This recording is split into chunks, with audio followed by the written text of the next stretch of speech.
Hello guys, welcome back to my YouTube channel. My name is Abiola, and in today's video I'll be showing you a tutorial on how I made this beautiful and fancy shirt top.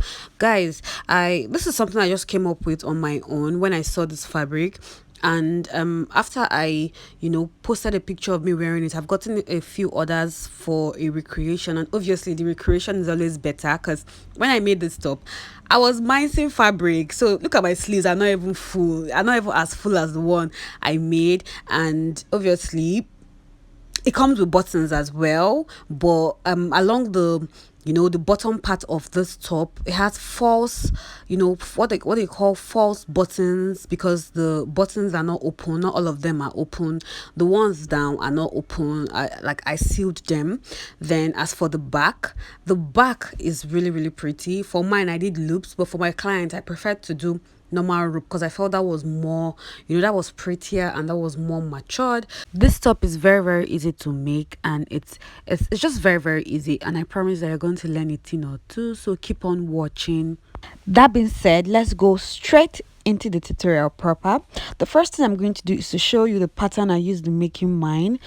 Here is the front pattern and that is the back pattern. Guys, this thing has 3 dots, like 3 dots in front and 3 dots at the back. Here are the measurements you would need for this top: shoulder width, shoulder to bust, shoulder to waist, your top length, your bust circumference, your waist circumference, your nipple to nipple measurement, your sleeve length, your arm circumference. You need your wrist circumference and your elbow circumference. Okay, and that's all I have.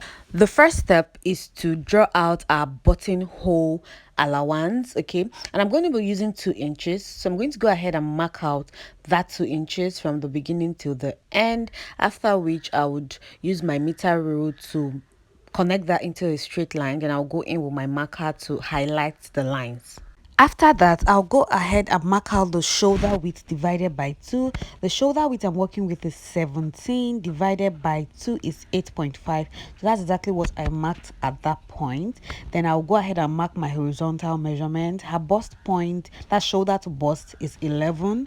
Then her shoulder to waist is 17. Then I'll label that waist as well. As I said, shoulder to bust is 11. I'm doing this to get a straight line, and the shoulder to waist is 17, and I'll go ahead and connect that into a straight line. And the top length is 20 inches. I'll go ahead and mark that. Then I added 1 inch allowance, seam allowance at the down part, after which I went ahead to mark my neck width. The neck width I'll be working with is 2.5 inches.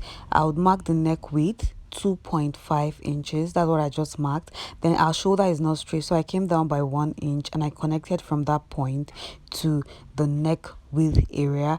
Then next step is to mark the armhole. Armhole is gotten by dividing the bust by 6 plus 1.5 inches, and I got about 8.25.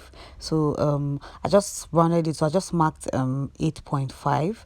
I just marked 8.5 because if for a shirt I don't want it to be too tight at the armhole, so I did 8.5 there. In order to get my armhole line, I marked the same thing I marked on my shoulder, which is 8.5, and I connected that to form a straight line. Then I took half of that armhole area, which is 4.25, and I went in by 0.5 inches. Okay, then on the armhole line I took the bust circumference divided by 4, which is 40.5. 40.5 divided by 4 is about 10.125 or so. So I connected that to form my armhole curve. The next step is to mark my neck depth, which is 3 inches, and it's 3 inches I marked there. So I connected that 2.5 inches to that 3 inches to form my neck curve. Okay, then I started to extend the line to the buttonhole allowance, and we already have our upper part. Then for the waist, we're going to have 3 dots on the waist, and to get the dots I'm going to divide her nipple to nipple measurement, which is 8 by 2, which will give me 4. So I marked 4 there, and I connected that to form a straight line.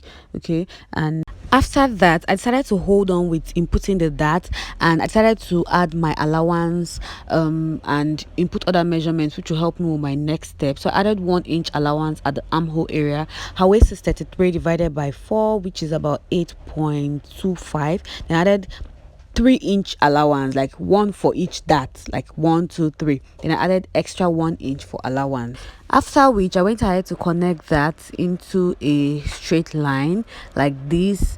Okay, after which I tried to add the extra allowance at the bottom that will give the curve that we see at the shirt part. I didn't know this part was not showing, but I went ahead to explain it in detail.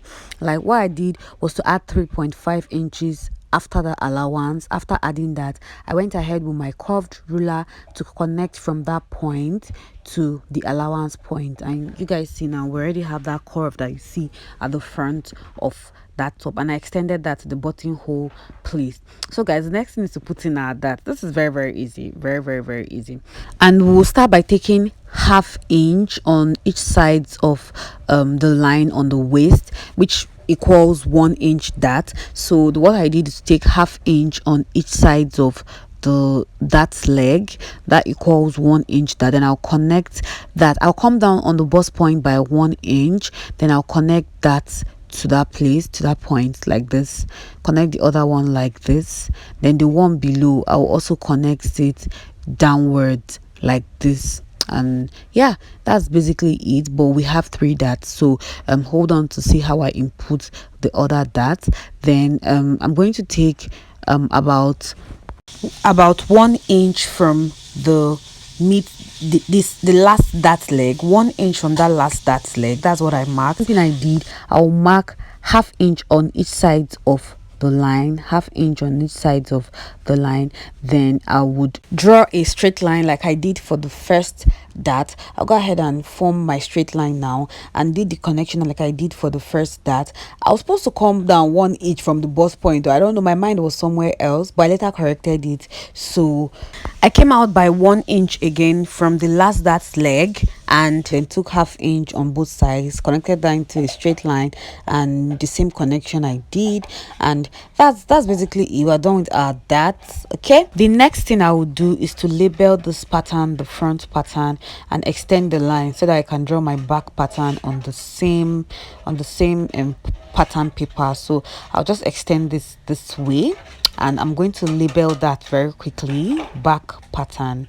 Okay, like then I did in front, the first thing I'm going to do is to mark the neck width, which is 2.5, then the shoulder, which is 8.5 inches, like I marked in front. Then the shoulder is not sure, so I came down by 1 inch as well, and I connected that like I did in front.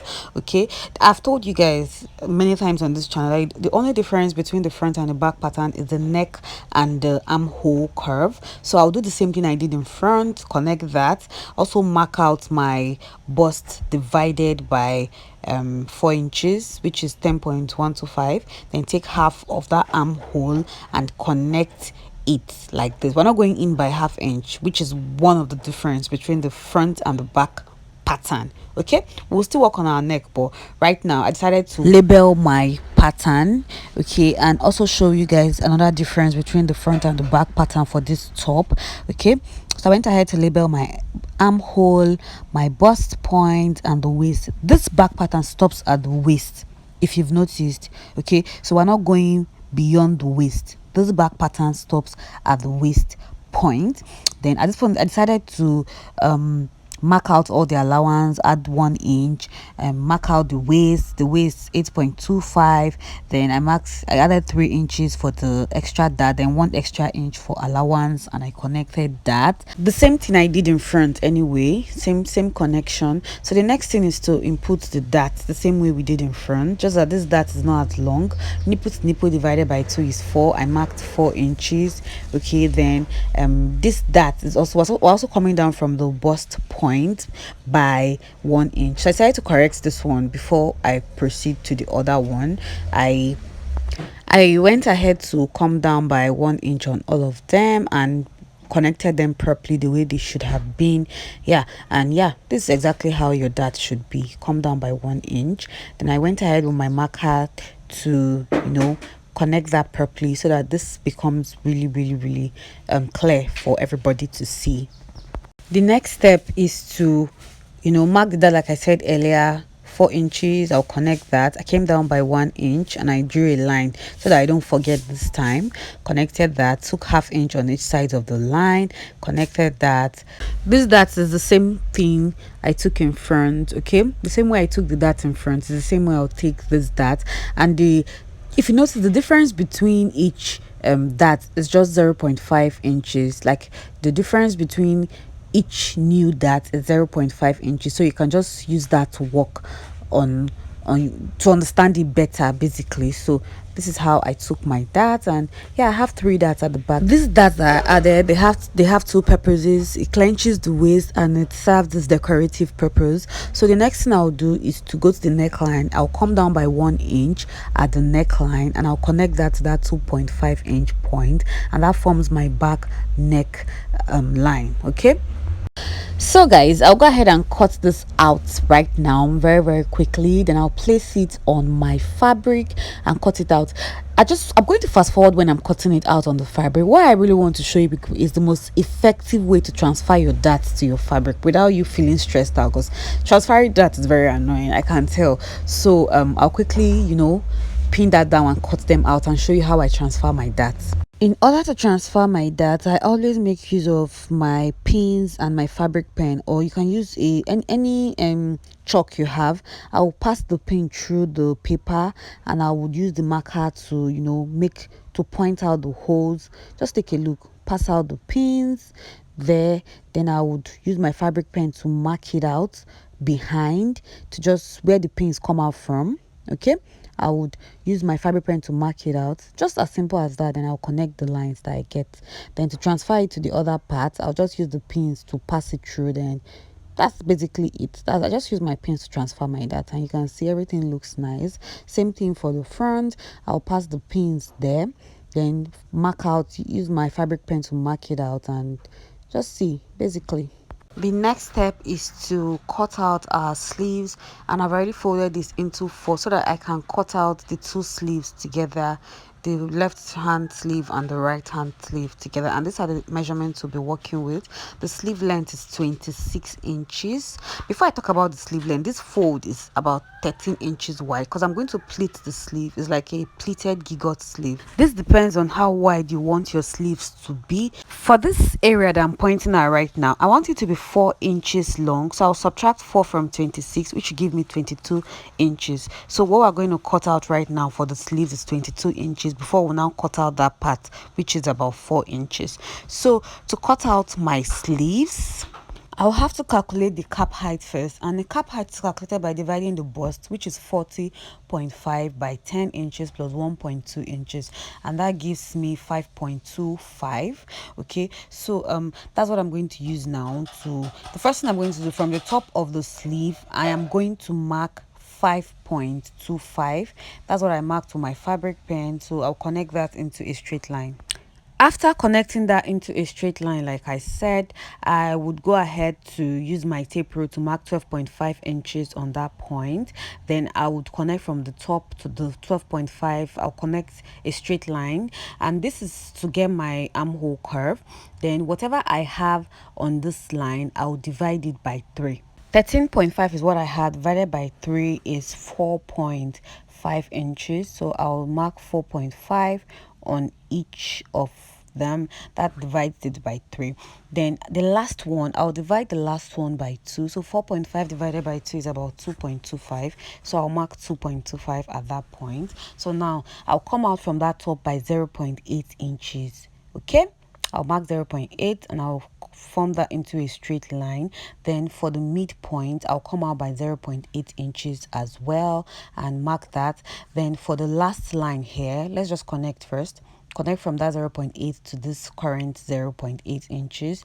Then I'll connect from this 0.8 inches to the mid one. Then for the last one, I'll go in by 0.2 inches. Okay, go in by 0.2 inches there, and go in, not out, go in by 0.2 inches, and use my curved ruler to connect that out like this. Can you see our crotch?